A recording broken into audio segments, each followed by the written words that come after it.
Where the Wild Things Are. Story and pictures by Maurice, Sendak.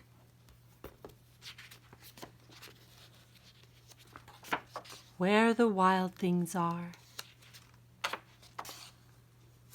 The night Max wore his wolf suit and made mischief of one kind and another. His mother called him "Wild Thing," and Max said, "I'll eat you up." So he was sent to bed without eating anything. That very night in Max's room, a forest grew and grew and grew until his ceiling hung with vines and the walls became the world all around. And an ocean tumbled by with a private boat for Max, and he sailed off through night and day and in and out of weeks and almost over a year to where the wild things are.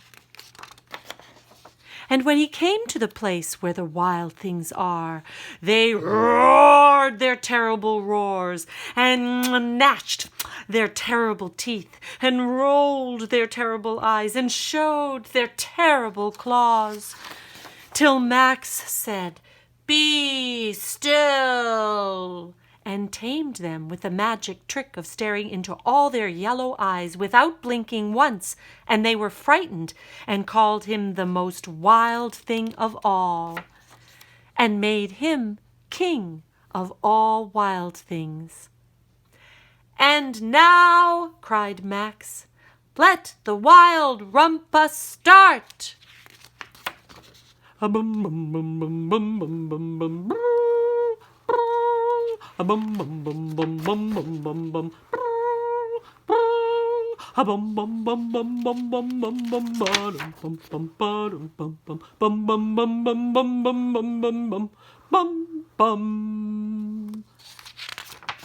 "Now stop," Max said, and sent the wild things off to bed without their supper.